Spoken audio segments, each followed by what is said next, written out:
عائشہ kitchen کے دروازے پہ کھڑی یہ سب سن رہی تھی۔ اسے لگا کہ اب وقت آ گیا ہے کہ وہ اپنی خاموشی توڑے۔ وہ آہستہ سے چل کر لاؤنج میں آئی۔ ارغمان، کیا میں وہ فائلز دوبارہ دیکھ سکتی ہوں؟ عائشہ نے بہت ہی نرمی سے پوچھا۔ اس بار ارغمان نے غصہ نہیں کیا۔ اس نے بے بسی سے عائشہ کی طرف دیکھا۔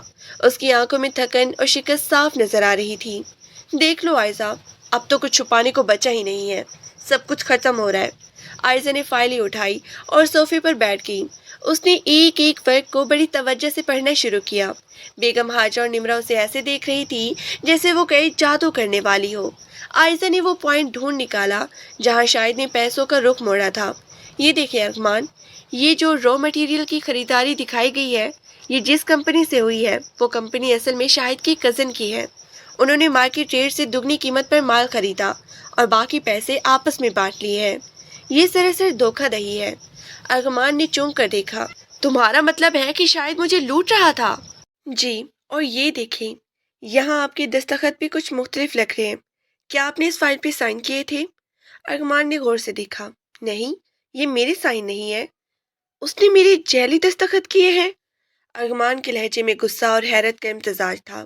بیگم حاجہ نے غصے سے کہا، اس کمبخت کی اتنی ہمت! ارغمان، تم پولیس کے پاس کیوں نہیں جاتی؟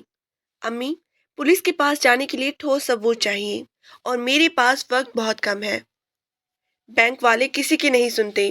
ارغمان دوبارہ مایوسی کے اندھیرے میں ڈوب گیا۔ عائشہ نے ارغمان کا ہاتھ تھاما۔ یہ پہلا موقع تھا اس نے ارغمان کو سہارا دینے کی کوشش کی تھی۔ ہمت مت ہارے ارغمان، میرے پاس ایک منصوبہ ہے۔ اگر ہم اس جعلی کمپنی کے خلاف قانونی چارجوئی کریں اور ساتھ ہی بینک کو یہ ثبوت دکھائیں کہ یہ فراڈ ہوا ہے تو وہ ہمیں کچھ مہلت دے سکتی ہے۔ لیکن عائشہ، یہ سب پیپر ورک کون کرے گا؟ وکیل تو لاکھ روپے مانگے گا۔ عائشہ نے مسکرا کے کہا، آپ بھول رہے ہیں ارغمان، میں نے معاشیات میں گولڈ میڈل لیا ہے، میں یہ سارا کیس تیار کر سکتی ہوں، بس مجھے آپ کا ساتھ اور تھوڑا سا وقت چاہیے۔ ارغمان نے عائشہ کی آنکھوں میں دیکھا۔ وہاں سے وہی پرانی عائشہ نظر آئی جو ذہین تھی، پر اعتماد تھی اور جس کی ڈگریوں کا وہ مذاق اڑاتا رہا تھا۔ اسے اپنی غلطی کا شدت سے احساس ہوا۔ عائشہ، کیا تم مجھے معاف کر سکو گی؟ میں نے تمہارے ساتھ بہت برا سلوک کیا، میں نے تمہاری قابلیت کو نہیں پہچانا۔ ارغمان کی آواز بھر آئی۔ بیگم حاجہ نے بھی اپنی چادر سے آنکھیں پونچھی۔ بہو، ہم نے بھی تمہیں بہت دکھ دیا ہے، ہمیں معاف کر دو۔ ہمیں تو پتہ ہی نہیں تھا کہ ہمارے گھر میں ہی اتنا بڑا سہارا موجود ہے۔ نمرہ خاموش کھڑی تھی، اس کی آنکھوں میں بھی ندامت تھی۔ عائشہ نے سب کو دیکھا اور ایک لمبا سانس لیا۔ معافی کی بات نہ کریں، اب وقت کام کرنے کا ہے۔ ارغمان، آپ فیکٹری جائیں اور وہاں کے تمام پرانی ریکارڈ لے کر آئیں، میں آج رات ہی سے کام شروع کر رہی ہوں۔ ارغمان نے سر ہلایا اور فوراً باہر نکل گیا۔ عائشہ نے کچن کی طرف قدم بڑھائے ہی تھے کہ بیگم حاجہ نے اسے روک دیا۔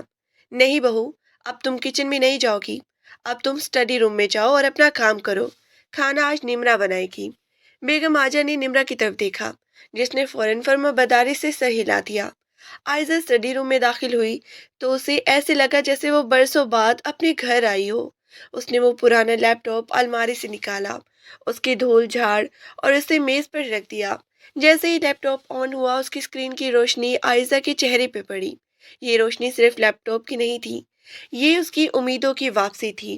رات بھر اسٹڈی روم کی لائٹ چلتی رہی۔ ارغمان فائلز لے کر آیا تو وہ دونوں مل کر ایک ایک چیز کا جائزہ لینے لگے۔ ارغمان اسے فیکٹری کے معاملات سمجھاتا اور عائشہ اسے قانونی اور معاشی پہلو سے درست کرتی۔ یہ پہلی بار تھا کہ وہ دونوں میاں بیوی کی بجائے دو پارٹنر کی طرح کام کر رہی تھی۔ صبح کے 4 بج رہے تھے جب عائشہ نے آخری پیج ٹائپ کیا۔ یہ لے ارغمان، یہ سارا کیس تیار ہے، اب ہمیں صرف ایک اچھے وکیل کی ضرورت ہے جو اسے عدالت میں پیش کر سکے۔ ارغمان نے وہ فائل دیکھی، اس میں ہر چیز اتنی واضح تھی کہ کوئی بھی اناڑی شخص بھی سمجھ سکتا تھا کہ فراڈ کہاں ہوا ہے۔ عائشہ، تم کمال ہو، میں سوچ بھی نہیں سکتا تھا کہ تم اتنی باریک بینی سے کام کرو گی۔ اسی دوران دروازے پر دستک ہوئی۔ نمرہ چائے کی ٹرے لے کر کھڑی تھی۔ بھائی بھابھی، آپ لوگ رات بھر سے جاگ رہے ہیں، یہ چائے پی لیں۔ عائشہ نے مسکرا کر چائے لی۔ گھر کا ماحول بدل رہا تھا لیکن ابھی اصل جنگ باقی تھی۔ شاہد اتنی آسانی سے ہار ماننے والا نہیں تھا۔ اگلے دن ارغمان اور عائشہ وکیل کے پاس جانے کے لیے تیار ہوئے۔ بیگم حاجہ نے عائشہ کے سر پہ ہاتھ رکھا۔ جاؤ بیٹا، اللہ تمہیں کامیاب کرے۔ آج مجھے فخر ہو رہا ہے کہ میری بہو اتنی پڑھی لکھی ہے۔ راستے میں ارغمان کافی خاموش تھا۔ عائزہ نے محسوس کیا کہ وہ کچھ کہنا چاہتا ہے۔ کیا بات ہے ارغمان؟ آپ پریشان لگ رہے ہیں۔ عائزہ، مجھے ڈر ہے کہ اگر شاہد کو پتہ چل گیا تو وہ کچھ غلط نہ کر دے۔ وہ کافی بااثر لوگوں کو جانتا ہے۔ ڈرنے کی ضرورت نہیں ارغمان، ہمارے پاس سچ ہے اور سچ کی جیت ہوتی ہے، بس ہمیں ثابت قدم رہنا ہوگا۔ وکیل کے آفس پہنچ کر جب عائزہ نے فائل پیش کی تو وکیل حیران رہ گیا۔ یہ کس نے تیار کی ہے؟ یہ تو بالکل کسی پروفیشنل آڈیٹر کا کام لگ رہا ہے۔ ارغمان نے فخر سے عائزہ کی طرف اشارہ کیا۔ یہ میری بیوی نے تیار کی ہے، وکیل نے مسکرا کے کہا۔ پھر تو ہمارا آدھا کام آسان ہو گیا، اب شاہد کو بچنے کا کوئی راستہ نہیں ملے گا۔ لیکن جیسے ہی وہ وکیل کے آفس سے باہر نکلے، سامنے شاہد اپنی گاڑی کے پاس کھڑا تھا۔ اس کے چہرے پر وہی مکروہ مسکراہٹ تھی۔ او ہو ارغمان، تو اب تم اپنی بیوی کو عدالتوں میں لے کر جاؤ گی؟ کیا تمہاری غیرت اتنی کم ہو گئی ہے کہ اب عورتوں کے پیچھے چھپو گے؟ شاہد نے طنز کیا۔ ارغمان کو غصہ آیا، لیکن عائزہ نے اس کا ہاتھ پکڑ کے اسے روک دیا۔ وہ شاہد کے سامنے جا کر کھڑی ہوگی۔ شاہد صاحب، غیرت وہ نہیں ہوتی جو عورتوں کو گھروں میں قید رکھے، غیرت وہ ہوتی ہے جو سچ کا ساتھ دے۔ آپ نے ارغمان کے بھروسے کا خون کیا ہے اور اب اس کا حساب دینا ہوگا۔ آپ کو کیا لگا تھا کہ عائزہ صرف روٹیاں پکانا جانتی ہے؟ شاہد کا رنگ ایک پل کے لیے پیلا پڑ گیا، لیکن اس نے جلد ہی خود کو سنبھال لیا۔ دیکھ لیں گے بہو صاحبہ، ابھی تو کھیل شروع ہوا ہے۔ شاہد وہیں سے چلا گیا، لیکن عائزہ جانتی تھی کہ وہ اب کوئی نئی چال چلے گا۔ گھر واپسی پر ارغمان کافی ڈرا ہوا تھا، لیکن عائزہ کے عزم نے اسے حوصلہ دیا۔ گھر پہنچ کر انہوں نے دیکھا کہ محلے کی کچھ عورتیں آئی ہوئی تھیں اور بیگم حاجہ فخر سے بتا رہی تھی، میری بہو نے تو وکیلوں کو بھی حیران کر دیا ہے، ماشاءاللہ بڑی عقل والی ہے میری عائزہ۔ عائزہ اپنے کمرے میں آئی تو اسے ارغمان کا وہی ٹوٹا ہوا فون نظر آیا جو اس نے دراز میں رکھا تھا۔ اس نے اسے اٹھایا اور مسکرائی۔ آج اس کے پاس نیا فون نہیں تھا، لیکن اس کے پاس وہ آواز تھی جو پورے گھر میں گونج رہی تھی۔ رات کو ارغمان کمرے میں آیا تو اس کے ہاتھ میں ایک چھوٹا سا تحفہ تھا۔ عائزہ، یہ تمہارے لیے۔ عائزہ نے کھولا تو اس میں ایک نیا جدید لیپ ٹاپ تھا۔ ارغمان، اس کی کیا ضرورت تھی؟ ضرورت ہے عائزہ، یہ تمہارا ہتھیار ہے۔ اب تم چھپ کر کام نہیں کرو گی، بلکہ سر اٹھا کے کرو گی۔ میں نے تمہارے خوابوں کو توڑنے کی کوشش کی تھی، اب میں انہیں جوڑنے میں تمہاری مدد کروں گا۔ ارغمان کے ہاتھ میں وہ نیا لیپ ٹاپ دیکھ کر عائزہ کی آنکھوں میں نمی تیرنے لگی۔ یہ صرف ایک مشین نہیں تھی، یہ ارغمان کے اعتراف شکست اور عائزہ کی جیت کی پہلی مہر تھی۔ ارغمان نے اسے میز پہ رکھا اور عائزہ کے قریب آ کر بیٹھ گیا۔ عائزہ، میں جانتا ہوں کہ ایک لیپ ٹاپ تمہارے ان زخموں کا مداوع نہیں کر سکتا جو میں نے تمہاری روح پر لگائے ہیں۔ میں نے تمہاری ڈگریوں کو کاغذ کے ٹکڑے سمجھا تھا، لیکن آج انہی کاغذوں نے میری ڈوبتے ہوئے وجود کو سہارا دیا ہے۔ ارغمان کی آواز میں ندامت کی گہری صاف صفائی محسوس ہو رہی تھی۔ عائزہ نے دھیرے سے لیپ ٹاپ پر ہاتھ پھیرا۔ ارغمان، رشتے میں انا نہیں ہوتی۔ میں نے جو کچھ کیا وہ اپنے گھر کے لیے کیا، لیکن اب ہمیں جذباتی ہونے کی بجائے عملی ہونا پڑے گا۔ شاہد خاموش نہیں بیٹھے گا، وہ جانتا ہے کہ ہم وکیل کے پاس گئے ہیں۔ اگلی صبح ابھی سورج کی پہلی کرن نے کچن کی کھڑکی پہ دستک ہی دی تھی کہ گھر کے دروازے پر زور زور سے دستک ہوئی۔ عائزہ، جو ہمیشہ ناشتہ بنا رہی ہوتی تھی، تڑپ کے باہر آئی۔ ارغمان بھی ہڑبڑا کے لاؤنج میں پہنچا۔ دروازہ کھولا تو سامنے دو پولیس والے کھڑے تھے۔ ارغمان صاحب، ایک سپاہی نے کرخت آواز میں پوچھا۔ جی میں ہی ہوں، خیریت؟ ارغمان کا دل زور زور سے دھڑکنے لگا۔ آپ کے خلاف دھوکہ دہی اور چیک باؤنس ہونے کی رپورٹ درج ہوئی ہے۔ شاہد صاحب نے ایف آئی آر کٹوائی ہے کہ آپ نے کمپنی کے فنڈ گبن کیے ہیں اور ان کی جعلی دستخط کر کے رقم نکلوائی ہے۔ آپ کو ہمارے ساتھ تھانے چلنا ہوگا۔ بیگم حاجہ اور نمرہ بھی شور سن کر باہر آ گئی۔ بیگم حاجہ نے دہائی دینا شروع کر دی۔ ہائے اللہ، یہ کیا ظلم ہے! میرا بیٹا تو شرافت کی تصویر ہے، اسے شاہد نے خود ڈاکہ ڈالا ہے اور الزام میرے بیٹے پہ لگا رہا ہے۔ ارغمان ساکت کھڑا تھا، اسے سمجھ نہیں آ رہا تھا کہ یہ سب اتنی جلدی کیسے ہو گیا۔ شاہد نے ان سے پہلے چال چل دی تھی۔ عائزہ آگے بڑھی، اس کے چہرے پر خوف نہیں بلکہ ایک عجیب سی سختی تھی۔ انسپکٹر صاحب، کیا آپ کے پاس وارنٹ ہے اور کس بنیاد پر آپ ارغمان کو لے کر جا رہے ہیں؟ شاہد صاحب، جو اس کمپنی میں پارٹنر ہیں، وہ کیسے یک طرفہ الزام لگا سکتے ہیں؟ سپاہی نے عائزہ کو گھورا۔ بی بی، آپ ہمیں قانون نہ سکھائے، ہمیں اوپر سے آرڈر ہے، بس انہیں ساتھ لے جانا ہے۔ عائزہ نے ارغمان کا ہاتھ تھاما۔ گھبرائیے مت ارغمان، آپ ان کے ساتھ جائیں، میں ابھی وکیل صاحب کو فون کرتی ہوں۔ شاہد نے اپنی قبر خود کھود لی ہے. اس نے جو FIR کٹوائی ہے وہی اس کے خلاف سب سے بڑا ثبوت بنے گی، کیونکہ ہمارے پاس وہ اصل ریکارڈ موجود ہے جو وہ چھپانا چاہتا تھا. ارغمان کو پولیس لے گئی. گھر میں کہرام مچ گیا. بیگم حاجہ صوفے پر گر کے رونے لگی اور نمرا بدحواس ہو کر ادھر ادھر بھاگنے لگی. عائزہ نے سختی سے کہا، امی جی، رونے سے کچھ نہیں ہوگا. نمرا، جا کر ارغمان کا کوٹ اور جوتا لاؤ. میں وہاں صاحب کے پاس جا رہی ہوں. ہمیں آج ہی ضمانت کروانی ہوگی. عائزہ نے اپنا نیا لیپ ٹاپ اٹھایا. اس میں وہ ساری فائلز اور آڈیو رپورٹس موجود تھیں جو اس نے رات بھر جاگ کر تیار کی تھی. وہ سیدھا وکیل کے پاس پہنچی. وکیل صاحب نے جب شاہد کی FIR دیکھی تو مسکرائے. بیٹا، شاہد نے جذباتی آ کر بہت بڑی غلطی کر دی ہے. اس نے جن چیکس کا ذکر کیا ہے ان کی تاریخی اور ریکارڈ اگر ہم عدالت میں پیش کر دیں تو یہ ثابت ہو جائے گا کہ اس وقت ارغمان شہر میں موجود ہی نہیں تھا، یا ان چیکس پر دستخط ارمغان کے ہے ہی نہیں. عائزہ نے لیپ ٹاپ کھول کر دکھایا.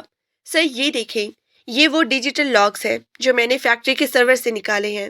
شاہد نے جس وقت رقم ٹرانسفر کی اس وقت وہ خود آفس میں موجود تھا اور ارغمان ایک بزنس میٹنگ میں تھا. وکیل صاحب حیران رہ گئے. عائزہ بیٹا، تم نے تو کمال کر دیا. یہ وہ ثبوت ہے جو عام طور پر پولیس بھی نہیں ڈھونڈ پاتی. چلو ہم عدالت چلتے ہیں. عدالت کا ماحول بہت بوجھل تھا. ارغمان کو کٹہرے میں کھڑا دیکھ کر عائزہ کا دل خون کے آنسو رو رہا تھا، لیکن وہ جانتی تھی کہ اسے مضبوط رہنا ہے. شاہد وہاں اپنے وکیل کے ساتھ موجود تھا اور اس کے چہرے پر ایک فاتحانہ مسکراہٹ تھی. جج صاحب نے جب کیس شروع کیا تو شاہد کے وکیل نے بڑی لمبی چوڑی تقریر جھاڑی کہ ارغمان نے کیسے اپنے دوست کو دھوکہ دیا. لیکن جب عائزہ کے وکیل کی باری آئی تو انہوں نے صرف ایک فائل جج کے سامنے پیش کی. جناب عالی، یہ وہ آڈیو رپورٹ ہے جو ارغمان صاحب کی اہلیہ، جو خود ایک گولڈ میڈلسٹ ماہر معاشیات ہے، نے تیار کیا ہے. اس رپورٹ کے مطابق شاہد صاحب نے نہ صرف رقم گبن کی بلکہ جعلی دستخط کا بھی سہارا لیا. ہمارے پاس CCTV فوٹیج اور ڈیجیٹل ریکارڈ موجود ہیں جو ثابت کرتے ہیں کہ شاہد صاحب نے کس طرح ارغمان کو پھنسانے کی کوشش کی. جج صاحب نے بڑے غور سے ان فائلز کا معائنہ کیا. شاہد کا رنگ پیلا پڑ گیا. اس نے سوچا بھی نہیں تھا کہ ارغمان کی بیوی اتنی گہرائی تک پہنچ جائے گی. عدالت نے ارغمان کی فوری ضمانت منظور کر لی اور شاہد کے خلاف انکوائری کا حکم دے دیا. جیسے ہی ارغمان باہر آیا اس نے سب سے پہلے عائزہ کو دیکھا. عائزہ کی آنکھوں میں سکون کی جھلک تھی. گھر واپسی پر بیگم حاجہ نے عائزہ کی بلائیں لی. میری بہو، تم تو میری بیٹی کی زندگی بن کر آئی ہو. میں نے تمہیں کچن کی آگ میں جھونکا لیکن تم نے تو پورے گھر کی آگ بجھا دی. لیکن کہانی یہاں ختم نہیں ہوئی تھی. گھر پہنچ کر انہیں پتہ چلا کہ بینک والوں نے فیکٹری کو سیل کرنے کا حتمی نوٹس گیٹ پر چپسا دیا ہے. شاہد نے بینک کو پہلے ہی مطلع کر دیا تھا کہ کمپنی دیوالیہ ہو چکی ہے. ارغمان دوبارہ پریشان ہو گیا. عائزہ، اب کیا کرے؟ بینک تو کسی کی نہیں سنتا. ہمیں قسط ادا کرنی ہی پڑے گی ورنہ فیکٹری ہاتھ سے چلی جائے گی. عائزہ نے ارغمان کے بیٹھنے کا اشارہ کیا. ارغمان، میں نے آپ سے کہا تھا نا کہ میرے پاس ایک انویسٹر کی لسٹ ہے. میں نے آج صبح ان میں سے ایک صاحب سے بات کی ہے. وہ ٹیکسٹائل کے شعبے میں بہت بڑا نام ہے. منصور صاحب. وہ آپ کی فیکٹری کی لوکیشن اور مشینری سے بہت متاثر ہے. بس انہیں مینجمنٹ پر بھروسہ نہیں تھا. تو کیا وہ انویسٹ کریں گے؟ ارغمان کی آنکھوں میں امید کی کرن جاگی. وہ کل صبح آ رہے ہیں لیکن ان کی ایک شرط ہے. عائزہ تھوڑی ہچکچائی. کیا شرط؟ وہ چاہتے ہیں کہ کمپنی کے فائنینشیل ڈائریکٹر میں بنوں. وہ کہتے ہیں کہ جس لڑکی نے اتنا پیچیدہ کیس حل کر لیا وہی اس کمپنی کا پیسہ بچا سکتی ہے. ارغمان ایک لمحے کے لیے خاموش ہوا. اس کی پرانی انا نے شاید ایک آخری انگڑائی لی لیکن پھر اس نے عائزہ کا ہاتھ تھام لیا. عائزہ، اس کمپنی پر مجھ سے زیادہ تمہارا حق ہے. تم نے اسے بچایا ہے. مجھے یہ شرط منظور ہے. اگلے دن منصور صاحب گھر آئے. وہ ایک بہت ہی سلجھے ہوئے اور بزرگ انسان تھے. انہوں نے عائزہ سے بزنس پلان کے بارے میں پوچھا. عائزہ نے لیپ ٹاپ پر ایک ایسی پریزنٹیشن دی کہ منصور صاحب دنگ رہ گئی. بیٹا، میں نے بڑے بڑے CEOs دیکھے ہیں لیکن تمہارے اندر جو ویژن ہے وہ بہت کم لوگوں میں ہوتا ہے. میں کمپنی میں 50% شیئرز لینے کو تیار ہوں اور بینک کا سارا قرض میں آج ہی صاف کر دوں گا. گھر میں خوشی کی لہر دوڑ گئی. بیگم حاجہ نے مٹھائی منگوائی. نمرا جو کبھی عائزہ سے خار کھاتی تھی اب اس کے پاس آ کر بیٹھ گئی. بھابھی، کیا آپ مجھے بھی سکھائیں گی یہ سب کیسے ہوتا ہے؟ میں بھی چاہتی ہوں کہ میں اپنی تعلیم کا کچھ فائدہ اٹھاؤں. نمرا کی آواز میں اب سچائی تھی. عائزہ نے مسکرا کر نمرا کا ہاتھ پکڑا. کیوں نہیں نمرا، تعلیم کا اصل مقصد ہی دوسروں کی مدد کرنا ہے. کچھ ہی دنوں میں فیکٹری دوبارہ کھل گئی. عائزہ اب روزانہ ارغمان کے ساتھ آفس جاتی تھی. وہ اب صرف ایک بہو نہیں تھی، وہ اس کمپنی کی ریڑھ کی ہڈی تھی. شاہد کے خلاف پولیس کی کارروائی جاری تھی اور وہ رپوش ہو گیا تھا، لیکن اس کی تمام جائیداد قرض کرنے کے احکامات جاری ہو چکے تھے۔ ایک شام جب عائزہ اور ارغمان آفس سے واپس آ رہے تھے تو ارغمان نے گاڑی ایک پارک کے سامنے روکی۔ کیا ہوا ارغمان؟ عائزہ نے پوچھا۔ ارغمان نے اسے ایک لفافہ تھمایا۔ عائزہ نے کھول کر دیکھا تو وہی پرانا آفر لیٹر تھا جو اس کی ساس نے پھاڑ دیا تھا۔ ارغمان نے اسے بڑی خوبصورتی سے جوڑ کر لیمٹ کروایا ہوا تھا۔ یہ کیا؟ عائزہ کی آواز سن گئی۔ یہ تمہارا خواب ہے عائزہ، جو میں نے توڑنے کی کوشش کی تھی۔ میں نے اسے جوڑ دیا ہے تاکہ یہ مجھے ہمیشہ یاد دلاتا رہے کہ تم کتنی قیمتی ہو۔ میں نے منصور صاحب سے بات کی ہے، ہم اپنی کمپنی میں ایک ایجوکیشن ونگ کھول رہے ہیں جہاں ان لڑکیوں کو ٹریننگ دی جائے گی جن کے خواب شادی کے بعد دبا دیے جاتے ہیں، اور اس کی ہیڈ تم ہوگی۔ عائزہ کی آنکھوں سے خوشی سے آنسو بہنے لگی۔ اس نے کبھی سوچا بھی نہیں تھا کہ اس کی محنت اسے اس مقام تک لے جائے گی۔ گھر پہنچے تو بیگم حاجہ کچن میں ناشتے کی تیاری کے لیے سبزیاں کاٹ رہی تھی۔ امی جی، آپ یوں کیوں کر رہی ہے؟ میں کر دیتی ہوں۔ عائزہ نے دوڑ کر ان سے چھری لینی چاہی۔ بیگم حاجہ نے اسے پیار سے پیچھے ہٹایا۔ نہیں میری شہزادی بہو، تم تھک کر آئی ہو، تم جا کر آرام کرو۔ اب اس گھر کا نظام بدل چکا ہے، جو دماغ چلاتا ہے اسے ہاتھ تھکانے کی ضرورت نہیں ہوتی۔ تم نے تو ہماری عقلوں کے تالے کھول دیے ہیں۔ نمرا بھی کچن میں مدد کر رہی تھی۔ ہاں بھابھی، اب ہم مل کے کام کریں گے۔ عائزہ اپنے کمرے میں گئی اور اس کھڑکی کے پاس جا کے کھڑی ہوگی جہاں سے کبھی وہ اداسی سے چاند کو دیکھا کرتی تھی۔ آج چاند کی روشنی اسے اپنی ہی کامیابی کی طرح روشن لگ رہی تھی۔ اس نے الماری کھولی اور اپنی وہ پرانی ڈائری نکالی جس میں اس نے آفر لیٹر کے ٹکڑے رکھے تھے۔ اس نے وہ ٹکڑے نکال کر ہوا میں اڑا دیے۔ اب اسے ان کی ضرورت نہیں تھی کیونکہ اب اس کے پاس ایک مکمل اور کامیاب حقیقت موجود تھی۔ ارغمان کمرے میں داخل ہوا اور اس کے پیچھے آ کے کھڑا ہو گیا۔ عائزہ، کیا سوچی ہو؟ کچھ نہیں ارغمان، بس یہ سوچی ہوں کہ اللہ کے کام بھی کتنے عجیب ہے۔ جس چیز کو میں اپنی بربادی سمجھ رہی تھی وہی میری اور اس گھر کی خوشحالی کا راستہ بن گئی۔ ارغمان نے مسکرا کے کہا، اور جس ڈگری کو میں کاغذ کا ٹکڑا سمجھ رہا تھا وہی ہماری تقدیر بدل گئی۔ عائزہ کی تمنوں کی اڑان اب کسی بادل کی قید میں نہیں تھی، وہ کھلے آسمان پر پرواز کر رہی تھی۔ اس نے ثابت کر دیا تھا کہ سچی لگن، علم اور صبر اگر مل جائے تو کوئی بھی دیوار راستہ نہیں روک سکتی۔ مڈل کلاس گھرانوں کی یہ کہانی جو تانوں اور سیاست سے شروع ہوتی تھی اب ایک مثال بن چکی تھی۔ شہر میں اب عائزہ اور ارغمان کا نام عزت سے لیا جاتا تھا۔ عائزہ نے صرف اپنا گھر نہیں بچایا تھا، اس نے معاشرے کی اس سوچ کو بھی بدلا تھا کہ عورت کی تعلیم شادی کے بعد ختم ہو جاتی ہے۔ رات گہری ہو رہی تھی لیکن اس گھر میں اب اندھیرا نہیں تھا۔ ہر طرف سکون، محبت اور ایک دوسرے کے لیے احترام کی روشنی پھیلی ہوئی تھی۔ عائزہ نے اپنی آنکھیں بند کی اور ایک گہرا سانس لیا۔